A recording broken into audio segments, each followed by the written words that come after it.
Students, നമ്മൾ ഈ ക്ലാസ്സിൽ നമ്മൾ ഡിസ്കസ് ചെയ്യാൻ പോകുന്നത് കഴിഞ്ഞ ക്ലാസ്സിലെ പറഞ്ഞു വെച്ചിട്ടുണ്ടായിരുന്നു എന്താണ് ഡിസ്കസ് ചെയ്യാൻ പോകുന്നത് എന്നുള്ളത്. അതായത് കഴിഞ്ഞ ക്ലാസ്സിൽ limit of function of two variables ആണ് പറഞ്ഞതെങ്കിൽ ഈ ക്ലാസ്സിൽ നമ്മൾ continuity of function of two variables ആണ് പറയാൻ പോകുന്നത്.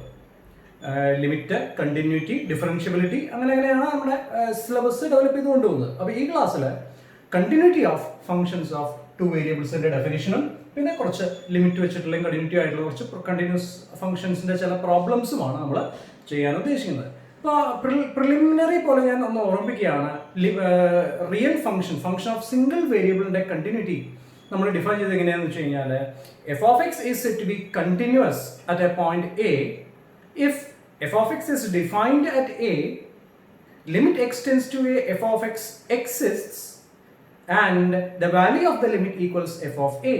ഈ മൂന്ന് കണ്ടീഷൻസ് ആണ് വേണ്ടത്. ആദ്യം എഫ് ഓഫ് എക്സ് എന്ന് പറയുന്ന ഫംഗ്ഷൻ, ഞാൻ സിംഗിൾ വേരിയബിളിന്റെ കേസിലാണ് പറയുന്നത്. എഫ് ഓഫ് എക്സ് എന്ന് പറയുന്ന ഫംഗ്ഷൻ ഇവിടെ ഞാൻ ഡ്യുവൽ വേരിയബിളിൽ എഴുതിയിട്ടുള്ളത്. സിംഗിൾ വേരിയബിൾ എങ്ങനെയാണ്? എഫ് ഓഫ് എക്സ് എയിൽ കണ്ടിന്യൂസ് ആവണമെങ്കിൽ മൂന്ന് കണ്ടീഷൻസ് സാറ്റിസ്ഫൈ ചെയ്യണം. F of x should be defined at A.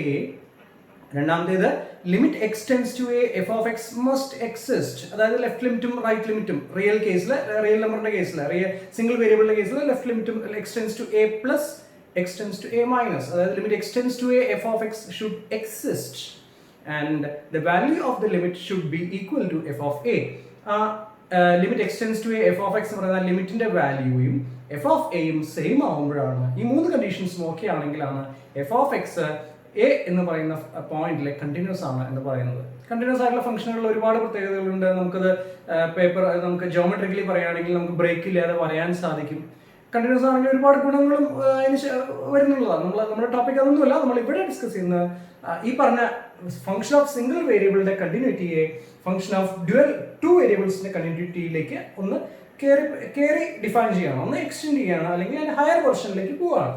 അപ്പോൾ z equal to f of xy എന്ന് പറയുന്നത് ഒരു ഫംഗ്ഷൻ ഓഫ് ടു വേരിയബിൾസ് ആണ്. നമ്മൾ ഈ f of xy x0 y0 എന്ന് പറയുന്ന പോയിന്റിൽ കണ്ടിന്യൂസ് ആവാനുള്ള കണ്ടീഷൻസ് ആണ് പറയുന്നത്. അപ്പോൾ z equal to f of xy is a function of two variables. f of xy is continuous at the point x0 y0 if it satisfies three conditions. ആദ്യത്തെ condition ഇതാണ്, f of xy is defined at x0 y0, അല്ലെങ്കിൽ f of xy is defined on x0 y0 എന്ന് പറഞ്ഞാൽ x0 y0 ല് ആ function ഒരു value ഉണ്ടാകണം. രണ്ടാമത്തെ condition, limit xy tends to x0 y0 f of xy exists. ഇത് real കേസിൽ പറഞ്ഞ സിംഗിൾ വേരിയബിൾ കേസിൽ പറഞ്ഞ അതേപോലെ തന്നെയാണ്. Limit x tends to a, f of x defined ആയിരിക്കണം, അല്ലെങ്കിൽ f of a ഡിഫൈൻഡ് ആയിരിക്കണം. f of x should be defined at a. Limit x tends to a, f of x exists. അത് തന്നെയാണ് പറഞ്ഞത്. f of xy should be defined at x0 y0. Limit xy tends to x0 y0 f of xy should exist. മൂന്നാമത്തെ condition, limit xy tends to x0 y0 f of xy equal to f of x0 y0. The value of the limit should be equal to the value of the function at the point x0 y0. ഇതിൽ ആദ്യത്തെ കണ്ടീഷനും third കണ്ടീഷനും അത്രയ്ക്ക് complications ഇല്ല. പക്ഷേ second condition എന്ന് പറയുന്നത് limit xy tends to x0 y0 f of xy should exist. ഈ limit exist ചെയ്യണം. എപ്പോഴാണ് ലിമിറ്റ് ഫംഗ്ഷൻ ഓഫ് ടു വേരിയബിൾസിന്റെ കേസിൽ ലിമിറ്റ് എക്സിസ്റ്റ് ചെയ്യാന്നുള്ളത് കഴിഞ്ഞ വീഡിയോയിൽ ഒന്ന് റിവൈൻഡ് ചെയ്ത് നോക്കി കഴിഞ്ഞാൽ നിങ്ങൾക്ക്, അല്ലെങ്കിൽ മുന്നത്തെ വീഡിയോ കണ്ടു കഴിഞ്ഞാൽ അറിയാം. ഈ ലിമിറ്റ് എക്സിസ്റ്റ് ചെയ്യണമെന്നുണ്ടെങ്കിൽ x0 y0ലേക്ക് ഏതെല്ലാം വഴി കൂടെ വന്നു കഴിഞ്ഞാലും ഈ ലിമിറ്റിന്റെ വാല്യൂ ഒന്ന് തന്നെ ആയിട്ടിരിക്കണം. അങ്ങനെ ആകുമ്പോൾ, അതായത് ഇൻഫൈനൈറ്റ് കേസ് ആണുള്ളത്. x0 y0ലേക്ക് വരാൻ there are infinite number of ways. ഇങ്ങനെയാണ് വരുന്നത്. Suppose this is my x0 y0 and this is my xy. ഇങ്ങനെയാണെന്ന് വിചാരിക്കും. അപ്പോൾ xy എന്നുള്ളത് തന്നെ x0 y0ലേക്ക് ഒരുപാട് വഴി കൂടെ വരാൻ സാധിക്കും. ഈ സ്ട്രെയിറ്റ് ലൈനിൽ കൂടെ, ഈ പാത്തിൽ കൂടെ വരാം. There are so many ways so that xy can reach x0 y0. അപ്പോൾ ഈ x0 y0ലേക്ക് ഏത് വഴി കൂടി വന്നു കഴിഞ്ഞാലും ലിമിറ്റിന്റെ വാല്യൂ നമ്മൾ കണ്ടുപിടിച്ചിട്ട് അതെല്ലാം സെയിം ആണെങ്കിൽ മാത്രമാണ് ലിമിറ്റ് എക്സിസ്റ്റ് ചെയ്യുന്നത്. ലിമിറ്റ് എക്സിസ്റ്റ് ചെയ്താൽ മാത്രമേ കണ്ടിന്യൂസ് ആവുകയുള്ളൂ. f of xy എന്ന് പറയുന്നത് f of x0 y0 എന്ന് പറയുന്ന പോയിന്റിൽ കണ്ടിന്യൂസ് ആവുകയുള്ളൂ. അപ്പോൾ ലിമിറ്റ് കണ്ടുപിടിക്കുന്നത് പോലെ തന്നെ ബുദ്ധിമുട്ടാണ് കണ്ടിന്യൂറ്റി കണ്ടുപിടിക്കാനായിട്ട്. കാരണം ലിമിറ്റ് കണ്ടുപിടിച്ചാലേ കണ്ടിന്യൂസ് ആണെന്ന് പറയാൻ സാധിക്കുകയുള്ളൂ. അപ്പോൾ സാധാരണഗതിയിൽ ഒരു ഫംഗ്ഷൻ കണ്ടിന്യൂസ് ആണ് എന്ന് കാണിക്കാൻ അത്ര എളുപ്പമല്ല.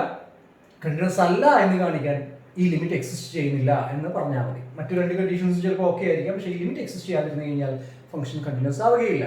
അപ്പോൾ അതാണ് ബേസിക് ആയിട്ടുള്ള കണ്ടിന്യൂറ്റിയുടെ ഡെഫിനിഷനെ പിന്നെ 2-3 പ്രോബ്ലംസ് മാത്രമേ ഈ വീഡിയോയിൽ എടുക്കുന്നുള്ളൂ. അടുത്ത ക്ലാസ്സിലാണ് ഡിഫറൻസിയേഷനിലേക്ക് പോകുന്നത്. അത് കുറച്ചുകൂടെ ലെങ്തി ആയിട്ടുള്ള പിന്നെ ഇവിടുന്ന് അങ്ങോട്ടുള്ളതെല്ലാം ഡിഫറൻസിയേഷൻ വെച്ചിട്ടുള്ള കാര്യങ്ങളാണ് പറയാൻ പോകുന്നത്. നമുക്ക് അതിന് ഈ ക്ലാസ്സോടുകൂടെ കണ്ടിന്യൂറ്റി ചെയ്യാൻ ഇവിടെ അവസാനിപ്പിക്കും. അപ്പോൾ f of xy is continuous at x0 y0 if it satisfies 3 conditions. f of xy should be defined at x0 y0. Limit xy tends to x0 y0 f of xy should exist, and limit xy tends to x0 y0 f of xy equal to f of x0 y0. ഈ മൂന്ന് conditions okay ആണെങ്കിൽ f of xy x0 y0 ൽ continuous ആയിരിക്കും. Now പ്രോബ്ലത്തിലേക്ക് കിടക്കാം. Check the continuity of f of xy equal to 2x square y by x raised to 4 plus y square for xy not equal to 0 0 equal to 0 for xy equal to 0 0 at the origin. അപ്പോൾ 0 0 എന്ന് പറയുന്ന origin എന്ന് പറയുന്ന പോയിന്റിൽ 0 0 എന്ന് പറയുന്ന പോയിന്റിൽ function continuous ആണോ എന്ന് ആണ് നമുക്ക് വെരിഫൈ ചെയ്ത് നോക്കേണ്ടത്. അപ്പോൾ ഒറിജിനിൽ കണ്ടിന്യൂസ് ആവാനുള്ള മൂന്ന് കണ്ടീഷൻസ് എന്തൊക്കെയാണ്? ഒറിജിനിൽ വെൽ ഡിഫൈൻഡ് ആയിരിക്കണം, limit xy tends to 0 0 f of xy exist ചെയ്യണം, കൂടാതെ ആ ലിമിറ്റിന്റെ വാല്യൂ f of 0 0 നോട് ഈക്വൽ ആയിരിക്കുകയും വേണം. അപ്പോൾ ഈ മൂന്ന് കണ്ടീഷൻസും സാറ്റിസ്ഫൈഡ് ആണെങ്കിൽ മാത്രമേ ലിമിറ്റ് കണ്ടിന്യൂസ് ആവുകയുള്ളൂ. Now come to the first condition. f of xy 0 0 ൽ ഡിഫൈൻഡ് ആണോ അല്ലയോ? അതായത് ഈ ഫംഗ്ഷൻ 0 0 ൽ ഡിഫൈൻഡ് ആണോ അല്ലയോ? It is well defined that f of xy equal to 0 for xy equal to 0 0. It is well defined. പ്രത്യേകിച്ചൊന്നും ചിന്തിക്കാനില്ല. It is well defined. രണ്ടാമത്തെ കണ്ടീഷൻ പറയുന്നത് എന്താണ്? Now we have to check whether limit xy tends to 0 0 f of xy exists or not. Limit xy tends to 0 0 f of xy exist ചെയ്യുന്നുണ്ടോ ഇല്ലയോ എന്നുള്ളതാണ് നമുക്ക് അടുത്തത് check ചെയ്ത് നോക്കാനുള്ളത്. ലിമിറ്റ് എക്സിസ്റ്റ് ചെയ്യണമെങ്കിൽ എന്ത് വേണം? xy 0ലേക്ക്, xy എന്ന് പറയുന്ന പോയിന്റ് ഒറിജിനിലേക്ക് ഏതെല്ലാം വഴി കൂടെ വന്നുവോ ആ വഴി കൂടെ ഒക്കെ എത്ര വഴി കൂടെ വന്നു കഴിഞ്ഞാലും ലിമിറ്റിന്റെ വാല്യൂ സെയിം തന്നെ ആയിരിക്കണം. അതാണ് ലിമിറ്റ് എക്സിസ്റ്റ് ചെയ്യാനുള്ള ചെക്ക് ചെയ്ത് നോക്കാനുള്ള ആ കൂടിയുള്ള കണ്ടീഷൻ. നോക്കാം നമുക്ക്. Suppose I M making xy approach the origin, xy approach the origin through the curve y equal to mx square. നമ്മൾ തൊട്ട് മുന്നത്തെ വീഡിയോയിൽ ചെയ്ത അതേപോലെ തന്നെയാണ് ലിമിറ്റിന്റെ എക്സിസ്റ്റൻസ് നോക്കുന്നത്. അപ്പോൾ xy 0 0 ലേക്ക് വരുന്നു, ഞാൻ എടുക്കുന്ന പാത്ത് എന്താണ്? y equal to mx square എന്ന് പറയുന്ന പാരാബോളിക് പാത്താണ് ഞാൻ എടുക്കുന്നത്. Then limit xy tends to 0 0 f of xy equal to limit xy tends to 0 0 2x square y by x raised to 4 plus y square. നേരെ ഫംഗ്ഷനിലേക്ക് substitute ചെയ്തു അത്രേ ഉള്ളൂ. Now limit ഇതിൽ നോക്കൂ, ഞാൻ ഈ എക്സ്പ്രഷനിൽ y equal to mx square എന്ന് സബ്സ്റ്റിറ്റ്യൂട്ട് ചെയ്യണം. കാരണം I am making xy approach 0 0 through the curve y equal to mx square. അപ്പോൾ ഈ എക്സ്പ്രഷനിൽ y ക്ക് പകരം mx square എന്ന് കൊടുക്കുമ്പോൾ ഈ y കംപ്ലീറ്റ് x ന്റെ ടേംസിലാകും. അപ്പോൾ ലിമിറ്റ് xy tends to 0 0 എന്നുള്ളതിന് പകരം ലിമിറ്റ് x tends to 0 എന്ന് മാത്രം മതി. കാരണം y x ന്റെ ടേംസിൽ തന്നെയാണ്. അപ്പോൾ this limit becomes limit x tends to 0 2x square y ക്ക് പകരം mx square divided by x raised to 4 plus y ക്ക് പകരം mx square whole square. അതായത് ലിമിറ്റ് x tends to 0 ഇതിൽ 2x square x raised to 4 ആകും, ഒരു m ഉണ്ട്, പിന്നെ ഇവിടെ x raised to 4 ഉം ഇവിടെ ഒരു x raised to 4 ഉം രണ്ടും കൂടെ പുറത്തേക്ക് എടുക്കുമ്പോൾ രണ്ടും ക്യാൻസൽ ആയി കളയാം. അപ്പോൾ നിങ്ങൾക്ക് കിട്ടുക limit x tends to 0 2m divided by 1 plus m raised to 4 which is ഇത് കോൺസ്റ്റന്റ് ആണ്. m നെ സംബന്ധിച്ച് m എന്ന് പറയുന്നത് നമ്മൾ എടുക്കുന്ന ഒരു കോൺസ്റ്റന്റ് വാല്യൂ ആണ്. സ്ലോപ്പ് ആ കോൺസ്റ്റന്റ് സ്ലോപ്പ് അല്ല, സോറി, സ്ട്രെയിറ്റ് ലൈനിലോ പരാബോളയാണ്. അപ്പോൾ m എന്ന് പറയുന്നത് നമ്മൾക്ക് എടുക്കുന്ന വാല്യൂവിനെ സംബന്ധിച്ച് m കോൺസ്റ്റന്റ് ആണ്. അപ്പോൾ ദിസ് ലിമിറ്റ് ഇതിൽ x ന്റെ ടേംസ് ഒന്നും ഇല്ല. അപ്പോൾ അതുകൊണ്ട് the value of the limit will be 2m divided by 1 plus m raised to 4. നോക്കൂ, this limit xy tends to 0 0 depends on the value of m. അതായത് ഈ എടുത്ത പാരാബോളയുടെ ഈ m എന്ന് പറയുന്ന കോൺസ്റ്റന്റിനെ ഡിപെൻഡ് ചെയ്തിട്ടാണ് എന്ത് കിടക്കുന്നത്? ഈ ലിമിറ്റിന്റെ വാല്യൂ കിടക്കുന്നത്. അപ്പോൾ ഈ m മാറുമ്പോൾ പരാബോളയും മാറും, പാത്തും മാറും, ലിമിറ്റിന്റെ വാല്യൂയും മാറും.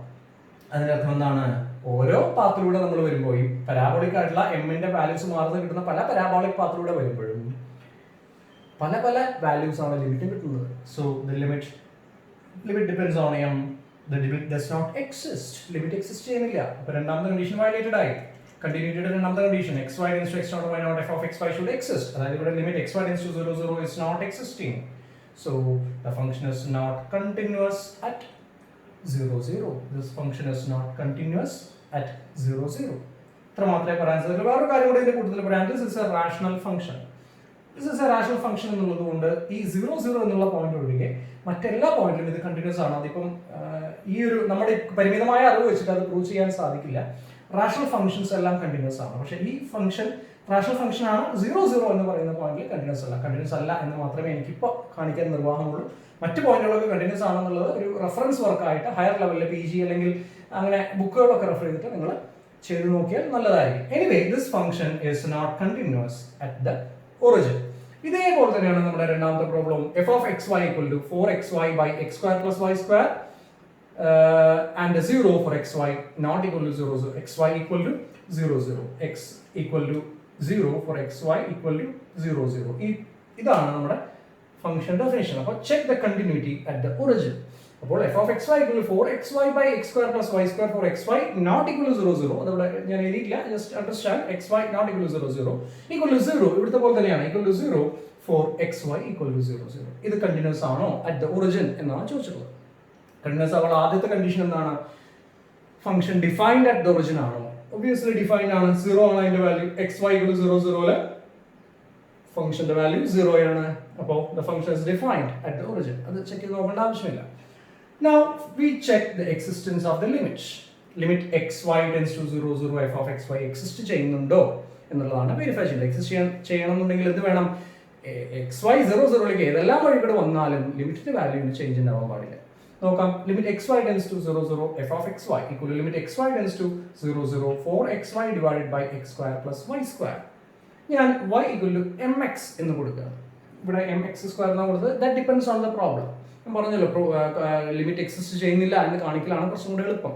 അതിന് പാത്ത് ചൂസ് ചെയ്താൽ മതി. എക്സിസ്റ്റ് ചെയ്യുന്നുണ്ട് എന്ന് കാണിക്കാൻ കുറച്ച് ബുദ്ധിമുട്ടാണ്. അപ്പോൾ ഇവിടെ ഞാൻ പാത്ത് ഇങ്ങനെയാണ് ചൂസ് ചെയ്യുന്നത്. y equal to mx. I am making xy approach 0 0 through the straight line y equal to mx. അപ്പോൾ ഇത് സ്ട്രേറ്റ് ലൈൻ ആണ്.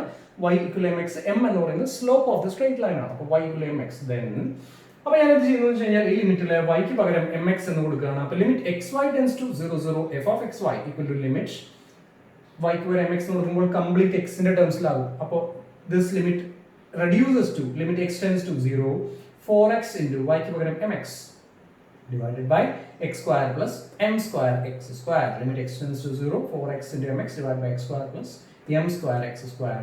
Again x square get cancelled. Limit x tends to 0 4m divided by 1 plus m square. Limit x tends to 0 4m divided by 1 plus m square. Constant ആണ് m, slope constant ആണ്. അപ്പം ലിമിറ്റിന്റെ value x ഇല്ലാത്തതുകൊണ്ട് ലിമിറ്റിന്റെ value 4m divided by 1 plus m square മാത്രമായിരിക്കും. അപ്പോൾ limit xy tends to 0 0 f of xy, limit xy tends to 0 0 f of xy equal to 4m divided by 1 plus m square if we make xy approach 0 through the line y equal to mx. So once we change the line, or in the sense we are changing the slope of the line y equal to x, slope is 1, then you get the limit as 4 by 2 when m equal to 2. അതായത് y equal to 2x, y equal to m equal to 1 വരുമ്പോൾ y equal to x ആണ്. അപ്പോൾ limit 2 ആണ് കിട്ടുക. y equal to 2x, അപ്പോൾ m 2 ആണ്, slope 2 ആണ് വരിക. So the limit will be 8 divided by 1 plus 4, 8 by 5. അപ്പോൾ m മാറുന്നതിനനുസരിച്ച് whenever the value of m changes, or whenever the slope of the line changes, or whenever the line itself changes, line change ചെയ്യാനുള്ള slope change ചെയ്യാന്ന് വെച്ചാൽ line change ചെയ്യാന്നുള്ളതാണ്. Whenever the slope changes, or whenever there takes place a change in m, the value of the limit is automatically altered. Or if we find the limit through different lines, the value of the limit, we get different values for the limit. So this limit does not have a constant value and the limit does not exist. Limit depends on m, the limit does not exist, and f of xy is not continuous at the origin. 0 0 എന്ന് പറയുന്ന പോയിന്റിൽ this function is not continuous. കാരണം ഇങ്ങനെ ചെയ്തു നോക്കിയപ്പോൾ limit varying limit ആണ്. We have got a varying limit for the function at the point 0 0. So limit does not exist and the function, the second condition is violated. The function is not continuous at the origin. So അത് രണ്ടെണ്ണമാണ് നമ്മൾ ലിമിറ്റിന് കണ്ടിന്യൂറ്റിയെ സംബന്ധിച്ചുള്ള രണ്ട് problem. ഇനി നമ്മൾ ചെയ്യാൻ പോകുന്നത് evaluate ചെയ്യാനാണ്. We are going to evaluate a given limit using polar coordinates. എല്ലായ്പ്പോഴും നമുക്ക് സാധാരണ മെത്തേഡോട് ചെയ്യാൻ പറ്റിക്കൊള്ളുന്നില്ല. വി ഇവാലുവേറ്റ് ചിലപ്പോൾ എളുപ്പത്തിൽ polar coordinates, we can use polar coordinates in certain cases. We can easily solve the or evaluate the limit. We are doing two such examples. Both are very simple examples. Now evaluate limit xy tends to 0 0 x cube by x square plus y square. I am substituting the polar coordinates. The polar coordinates are x equal to r cos theta and y equal to r sin theta. Substituting these polar coordinates in this given limit, we get limit xy tends to 0, 0, x cube by x square plus y square. Now substitute x equal to r cos theta, y equal to r sin theta. X equal to r cos theta and y equal to r sin theta. You get limit. So xy tends to 0, 0 becomes r tends to 0 and theta tends to 0. Polar coordinates. So xy, the point xy moves towards 0, 0 is, in other words, the polar coordinate r and theta becomes 0, 0. You should be thorough with the polar coordinates of the Cartesian system. Anyway, limit xy, we don't have time to explain that in this context, because we are not discussing about the coordinate system of 2 dimensions, but we are discussing the concept of limit and continuity. So I'll just jump to that concept. Now limit xy tends to 0, 0, x cube by x square plus y square equal to limit r tends to 0, theta tends to 0. Xy tends to 0, 0 is the same as r tends to 0, theta tends to 0, r cube cos cube theta divided by, simply substituting x equal to r cos theta and y equal to r sin theta, r square cos square theta x square, r square cos square theta plus y square is r square sin square theta. അപ്പോൾ എന്താ സംഭവിക്കുന്നത്? Limit r tends to 0, limit r tends to 0, in effect r tends to 0 and theta tends to 0, theta tends to 0, r tends to 0 and theta tends to 0, r cube cos cube theta divided by r square, r cube cos cube theta divided by, I am taking this r square outside.